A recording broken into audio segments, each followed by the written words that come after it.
As we age, the very foundations of our identity start to shift. Think about it. For decades, life is structured around a career, raising a family, and a busy social calendar. These roles give us a sense of purpose and define who we are. But as retirement begins, children build their own lives, and sadly, friends and partners pass away. The world that once felt so full can suddenly seem quiet and empty. This isn't just about having fewer people around. It's an emotional void. The daily routines that provided meaning and structure slowly dissolve, leaving behind a profound sense of loss. It's a feeling of being disconnected not just from others, but from the person you used to be. Many seniors describe this as feeling invisible, as if the world is moving on at full speed while they've been left behind on the sidelines. This emotional invisibility can be far more painful than simple physical solitude. Psychologically, the aging brain also changes how it processes relationships and social cues. While the craving for deep, meaningful connection might grow even stronger, a fear of being a burden can create a powerful barrier. An older person might hesitate to call their busy children or grandchildren, not because they don't want to connect, but because they don't want to impose. This internal conflict creates a cycle of withdrawal, where the desire for connection is overshadowed by the fear of rejection or inconvenience. This leads to what psychologists call invisible loneliness. It's the feeling of being emotionally isolated even in a crowded room. It's smiling at a family gathering while feeling like a ghost, unheard and unseen. This internal state can trigger a cascade of negative emotions, from persistent sadness and anxiety to a crippling decline in self-worth. When you feel like you no longer have a role or that your presence doesn't matter, it's easy to start believing it. But here's the crucial part. Loneliness is not a life sentence. It is a signal, a call to action. It's our mind telling us that a fundamental human need, the need for connection, is not being met. And just like any other need, we can find ways to fulfill it. The healing process begins with recognizing that these feelings are valid and shared by millions. It's not a personal failure, it's a natural part of a major life transition. So how do we start to heal this deep psychological loneliness? The first step is to redefine purpose. Purpose doesn't have to mean a 40-hour work week or raising children. It can be found in small, everyday actions. For instance, nurturing a small garden can provide a sense of responsibility and a connection to the cycles of life. Tending to plants, watching them grow, and seeing the fruits of your labor can be incredibly grounding and fulfilling. It's a quiet, beautiful way to create meaning. Another powerful tool is embracing lifelong learning. Our brains are designed to learn and adapt throughout our entire lives. Signing up for an online course, learning a new language, or joining a local book club stimulates the mind and opens up new social avenues.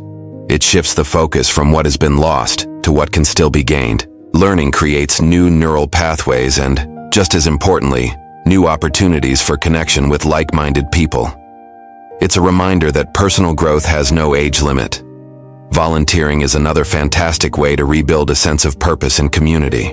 Whether it's reading to children at a local library, helping out at an animal shelter, or offering skills to a nonprofit, volunteering immediately places you in a role where you are needed and valued. It directly counters that feeling of invisibility.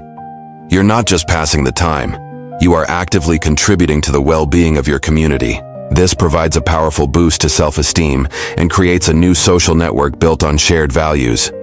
Technology, which can sometimes feel isolating, can also be a bridge.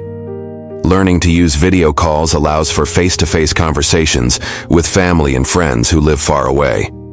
Seeing a grandchild smile in real time is far more connecting than a simple phone call. Joining online communities centered around hobbies, whether it's chess, painting, or classic films, can connect seniors with a global network of peers who share their passions.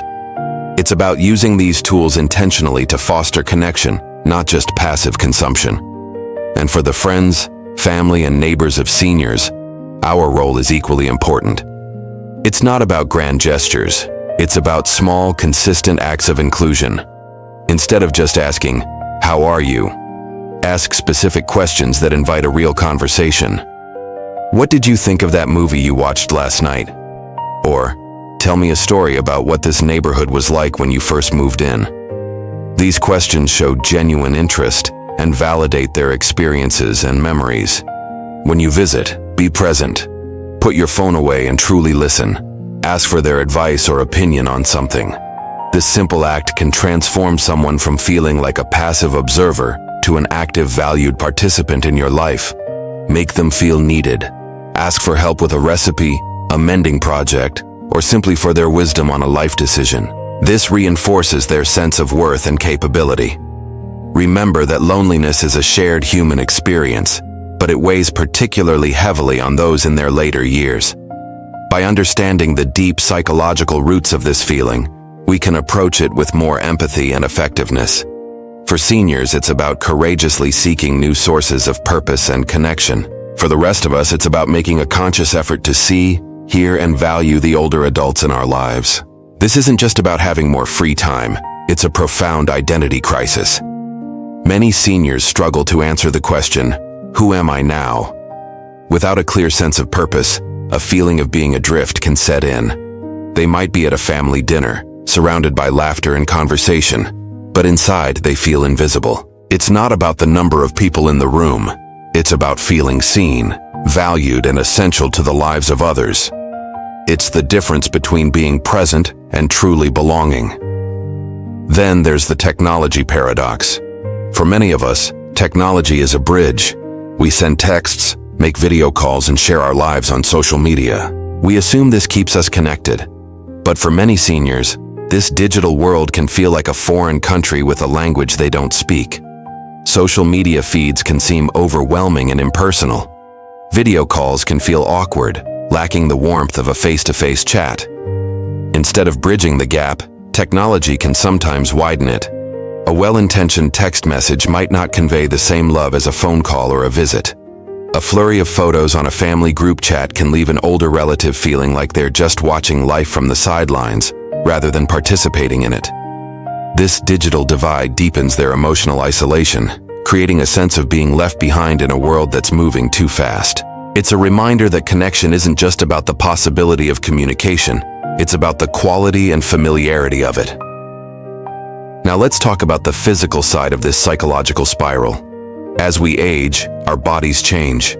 Chronic pain, hearing loss, or limited mobility can turn simple social activities into exhausting challenges. A trip to the local community center might involve navigating difficult stairs or managing pain.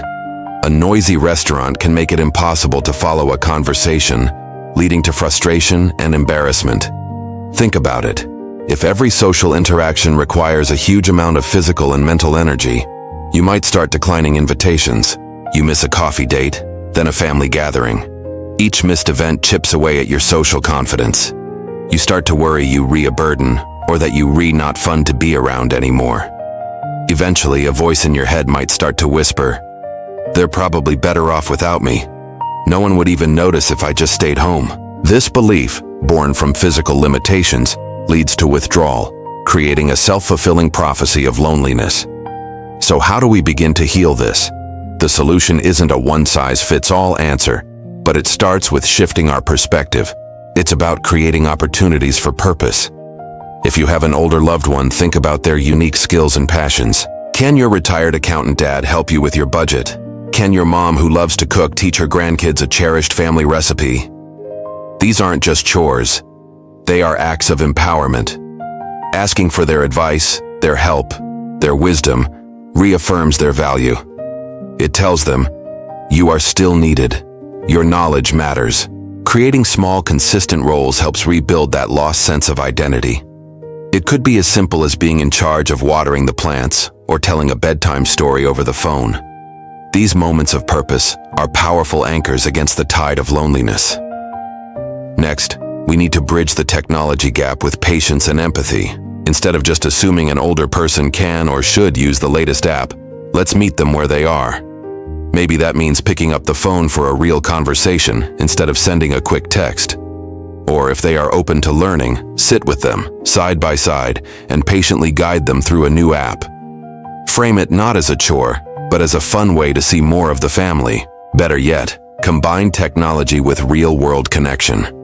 Use a video call to plan an in-person visit. Use a messaging app to coordinate who's bringing what to the next family picnic. The goal isn't to force them into the digital world, but to use technology as a tool that supports rather than replaces genuine human connection. The most important thing is making them feel included in the conversation, not overwhelmed by the platform. Finally, we must adapt to their physical needs. Instead of expecting them to always come to us, let's go to them. If a crowded restaurant is too much, suggest a quiet lunch at home or a picnic in a peaceful park. If mobility is an issue, bring the party to their house. A small, intimate gathering at home can be far more meaningful than a large, stressful event they can't fully enjoy. Pay attention to the small things. Make sure you're speaking clearly if they have hearing loss. Choose activities that are comfortable and accessible. By accommodating their physical reality, we send a powerful message. Your comfort matters to me. I want you here, and I will do what it takes to make that happen. This removes the barrier of physical strain and allows the emotional connection to flourish. It shows that they are not a burden, but a priority. Think of it like hunger or thirst. When your body needs nourishment, it sends you a signal. Loneliness is the mind's signal for social nourishment. It's a call to action, an invitation to reconnect not just with others, but with ourselves. The first, most powerful step toward healing is to accept this feeling without judgment. It's not a personal failing. It's a part of the human experience. By acknowledging it, we open the door to emotional recovery and begin the journey back to a life filled with meaning and joy. So how do we start this journey? One of the most transformative paths is through building a new sense of purpose. For decades, many seniors have had their identities tied to their careers, their roles as parents, or their positions in the community. When these roles change, it's easy to feel adrift. But this new chapter of life is an incredible opportunity to redefine what it means to contribute. The wisdom, skills, and life experiences you've gathered are invaluable treasures waiting to be shared. Consider volunteering for a cause you're passionate about. Whether it's helping at a local library, an animal shelter, or a community garden, giving your time creates instant connections and reinforces your value. Mentoring a younger person can be equally rewarding. Imagine sharing your professional knowledge or life lessons with someone just starting out. You become a guide, a source of stability, and in doing so, you reignite your own sense of importance. It is a beautiful exchange that bridges generational gaps and reminds you that your story still has a profound impact on the world. Another powerful antidote to loneliness is rediscovering creativity and play. When was the last time you did something just for the fun of it? Many people think hobbies are frivolous, but they are essential for mental health. Joining a painting class, a book club, or even a local choir can reawaken parts of yourself that have been dormant for years. These activities are not just about passing the time. They are about engaging your mind, expressing yourself, and building a new social circle around shared interests. You'll find yourself laughing, learning, and creating alongside people who are just as excited to be there as you are. This shared joy is a potent force against isolation. It reminds us that life isn't just about what we've done, but what we can still do, create, and enjoy. Now let's talk about the digital world. For some, technology can feel like a barrier, but it can also be an incredible bridge to connection. Learning to use a tablet or a smartphone can open up a universe of possibilities. Video calls with grandchildren who live far away can transform a distant relationship into a daily joy. You can see their smiles, read them a story, and be a part of their lives in a way that a simple phone call can't capture. Online communities dedicated to hobbies, from gardening to classic films, connect you with people from all over the world who share your passions. There are even online classes and virtual museum tours. Embracing technology isn't about replacing face-to-face interaction. It's about supplementing it and expanding your world right from the comfort of your home. It's also crucial to reevaluate our expectations of friendship. As we age, our social circles naturally get smaller, but the depth of our connections can become much richer. It's about quality over quantity. Nurturing a few close, meaningful relationships can be more fulfilling than having dozens of casual acquaintances. Reach out to an old friend you haven't spoken to in a while. Invite a neighbor over for a cup of tea. Be the one to initiate. Sometimes the people around us are just as lonely, waiting for someone to make the first move. Vulnerability is a strength. Saying, "I've been feeling a bit disconnected lately, I'd love to catch up," can be the start of a beautiful, supportive friendship. Physical activity also plays a massive role in our mental well-being. You don't need to run a marathon. A simple daily walk in a park, joining a gentle yoga or Tai Chi class, or even dancing in your living room can have a profound effect. Exercise releases endorphins, which are natural mood lifters. When you join a group class, you get the added benefit of social interaction. You're moving your body, clearing your head, and sharing a positive experience with others. This combination is a powerful recipe for combating feelings of lethargy and isolation that often go hand in hand with loneliness. Let's not forget the power of storytelling. Every single person has a unique life story filled with triumphs, challenges, and wisdom. Sharing that story is a way of honoring your journey and connecting with others on a deeper level. You could write a memoir for your family, join a storytelling group, or simply share anecdotes with friends. When you share your experiences, you realize that many of the feelings and challenges you've faced are universal. This shared humanity is the very essence of connection. It reminds us that we are not alone in our struggles or our joys. Your story matters, and people want to hear it. For family members and friends listening, your role is pivotal. It's not about grand gestures, it's about consistency. A regular phone call, a weekly visit, or simply sending a text to share a photo can make a world of difference. Ask open-ended questions. Instead of "How are you?" try "What was the best part of your day?" Listen with genuine interest. Involve your older loved ones in your life. Ask for their advice. Their wisdom is a resource, not a relic. Making them feel needed and valued is one of the greatest gifts you can give. It fights loneliness at its core by reinforcing their place within the family and the world. The first and perhaps bravest step in this healing journey is breaking the silence. For so long, we might have been taught to keep our feelings to ourselves, to be strong and not complain. But loneliness isn't a sign of weakness. It's a human signal, like hunger or thirst. It's your heart telling you that it needs connection. Imagine a bottle of soda that's been shaken up. If you keep the lid on tight, the pressure just builds and builds until it might explode. But if you slowly, carefully twist the cap, you can release that pressure safely. Talking about your feelings is like opening that bottle. Sharing what's on your mind with a trusted friend, a family member, or even a support group can be incredibly powerful. When you say the words "I feel lonely" out loud, something amazing happens. The shame that often accompanies that feeling starts to shrink. You realize you're not the only one. Others might nod and say, "Me too." Suddenly, that isolating feeling is a point of connection. It builds what we call emotional resilience, the ability to bounce back from tough times. Think about the stories and memories you hold inside. The good ones, the bad ones, the ones that make you laugh, and the ones that bring a tear to your eye.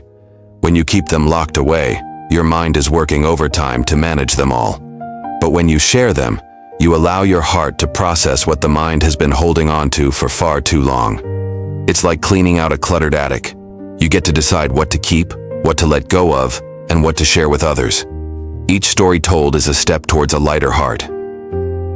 Now let's talk about a tool you can use every single day, no matter where you are. It's a simple but profound practice: gratitude and mindfulness. I know, these words get thrown around a lot, but let's break down what they really mean for combating loneliness. Loneliness can create a kind of tunnel vision, where our brains get stuck focusing on what's missing, on the empty spaces in our lives. It's a survival instinct, but it's not always helpful. Practicing gratitude is like intentionally shining a flashlight on the good things, no matter how small they seem. It's about actively rewiring your brain to notice joy again. It doesn't have to be some grand gesture. Did you enjoy the warmth of your morning coffee? That's a moment of gratitude. Did you see a beautiful bird outside your window? That's one too. Maybe a neighbor waved and said hello. Pause for a second and really let that small, positive feeling sink in. You can even keep a small notebook by your bed. Before you go to sleep, write down 3 small things that you were grateful for that day. It could be as simple as, "The soup I had for lunch was delicious," or "I finished a chapter of my book." Over time, this practice trains your brain to scan for positives instead of automatically defaulting to the negatives. It doesn't make the loneliness disappear overnight, but it reduces the weight of the negative thoughts that feed it. Mindfulness goes hand in hand with gratitude.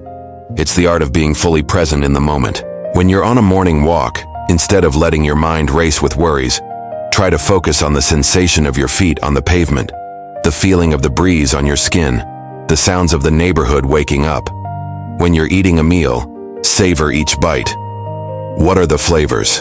The textures?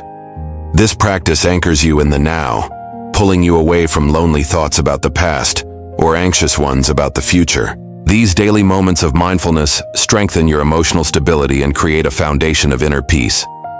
They become your personal toolkit for managing difficult emotions. Now, let's connect these internal practices to the external world. A powerful way to heal from loneliness is to find a sense of purpose. As we get older, our roles can change dramatically.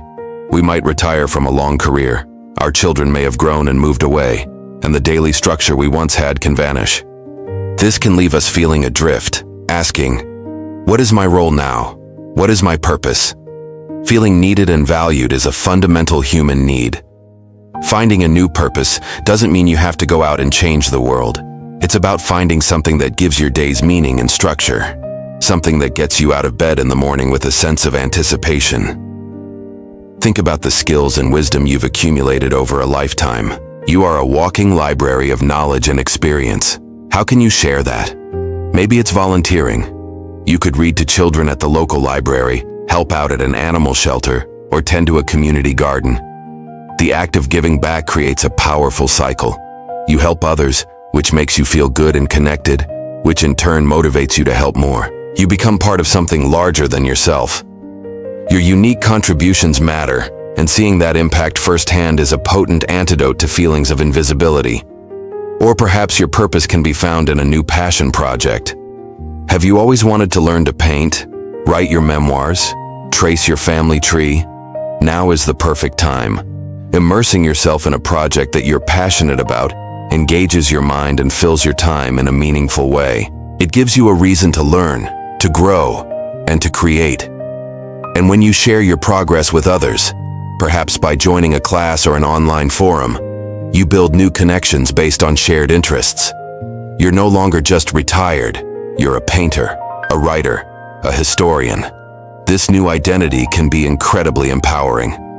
Let's also talk about the physical side of things, because our minds and bodies are deeply connected. When we feel lonely, it's easy to become inactive. We might not feel like going out, so we spend more time sitting. But gentle, regular physical activity can have a massive impact on our emotional well-being. When you move your body, your brain releases endorphins, which are natural mood lifters. You don't have to run a marathon. A simple daily walk can work wonders. Think of it as movement as medicine. Joining a gentle yoga or Tai Chi class can be a double win. You're not only moving your body in a way that improves balance and flexibility, but you're also doing it in a group setting. You're sharing an experience with others, creating a gentle, low-pressure social environment. There's a shared rhythm, a collective breath, that creates a subtle but powerful sense of community. Even just walking around your local park can open up opportunities for small interactions. A smile, a nod, a brief chat with another dog walker. These small social snacks can be surprisingly nourishing for the soul. Finally, remember that this is a journey, not a race. There will be good days and bad days. The goal isn't to never feel lonely again. It's to build the resilience and the tools to navigate that feeling when it arises. It's about building a life that is rich with connection, purpose, and moments of joy. It's about reclaiming your story and remembering the incredible value you bring to the world. You've navigated a lifetime of challenges and triumphs, and you have the strength to navigate this too. Thank you so much for spending this time with me today. I hope this has given you some gentle, practical ideas to think about. If you found this helpful, please consider liking this video and subscribing to our channel for more content on living a full and meaningful life at any age. Your support helps us reach more people who might need to hear this message. Take care, and be kind to yourself.